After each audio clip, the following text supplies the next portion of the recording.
What's up, everybody? We're back here at the lodge for my last 2-5 session here, and one of the first hands of the night I get dealt pocket queens, the ladies, and big blind. Y'all should know by now, my number one favorite hand, and the straddle is on. It does fold all the way around to small blind, and they make it $30 to go. I decided to put in the 3-bet to $125. The straddle folds, and small blind does put in the call, so we're going to go heads up to a flop of 5-3-3, 2 diamonds. I do have the queen of diamonds in my hand, so I am blocking some of their backdoor flush draws. They do put in the check, and I do still decide to size up a little bit on this board, this paired board here. I do go $170. They think for a little bit, and they do fold, and we take down our first pot of the night. And we're in Texas, so you know the straddle is on again in this hand where I get dealt pocket nines in the big blind. Under the gun +1 actually makes it $30 to go. It does fold all the way around to me, and I decide just to put in the call instead of 3-betting here. Unfortunately, the straddle has other plans, and they actually 3-bet squeeze to $140. And this is an older gentleman to my left. Under the gun +1 puts in the call. And yeah, I can't go anywhere. We're playing pretty deep here. So I'm going to flick in the call myself, and we're going to go 3 ways to a flop of deuce, deuce, 5. Rainbow. So not much going here on this flop. I could still have the best hand here, having the over pair. Obviously worried about some overcards here. I do put in the check. Unfortunately, the straddle once again has other plans and decides to put out a pretty decently sized bet of $180, almost half of the pot. Under the gun +1 does fold, and can't go anywhere yet. We're going to put in at least one call here. So I do put in the call, and we go to the turn. It comes the 10 of spades. Unfortunately, it's not a 9, and I do have the 9 of spades in my hand, so that's also very unfortunate, blocking the fact that my opponent could have flush draws. But once again, keep in mind, I said the old man to my left. That's so important, and I unfortunately didn't pick up on this during this hand. And I do proceed to check. And now they decide to put out a bet of $300 into the pot. And once again, this isn't a really big size relative to the pot, and it gets me in a really sticky situation. So basically here, I really believe that I should be folding, but I saw the size and I thought more about the size rather than the fact that this old guy to my left 3-bet squeezed and did all of this stuff. Like, they're gonna have a strong hand here, Brandon. Just fold your damn cards. Just fold your cards. But, and even with the 9 of spades, I still unfortunately decide to put in the call. And we go to a river, and it comes my lady, the queen of diamonds, but I don't have her in my hand this time. I do check, and my opponent pretty much snap checks back. I'm like hoping for ace king, but they're really gonna have ace king? Come on now. And they just turn over pocket jacks. So yeah, don't challenge the old guy to your left who 3-bet squeezes in the straddle. Just don't do that. And next hand, we wake up with pocket kings, the Cowboys, and cutoff. There he is! There he is! Oh, this is beautiful! No straddle is on this time, but it does fold to hijack, and they put out an open to $15. Playing a little bit deep here, so I decided to 3-bet a little bit bigger than usual to $50 in cutoff.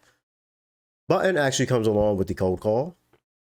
Small blind, unfortunately, has different plans here, and it actually put in the cold 4-bet to $225.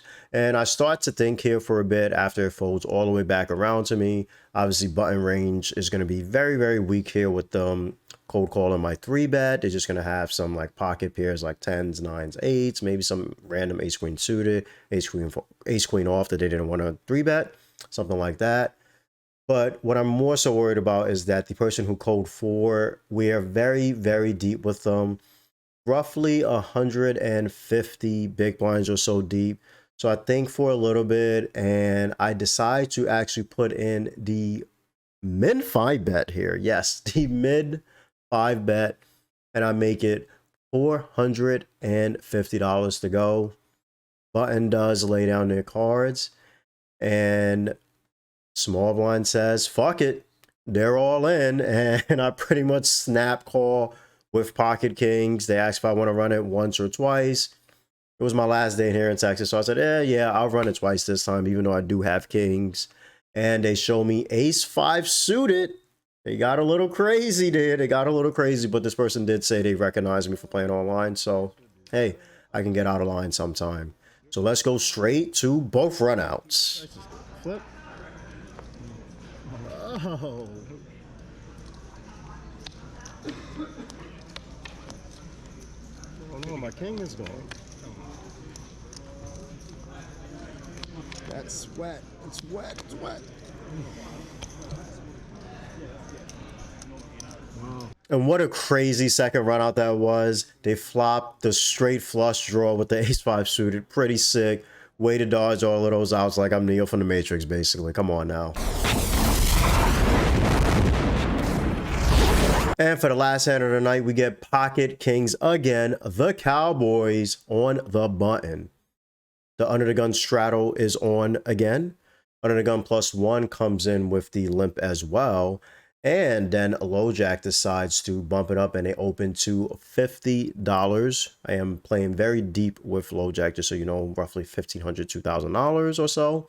And I decide to put in the 3-bet to $160. Both players to my left fold, but LoJack has other plans. Thank goodness they do put in a call.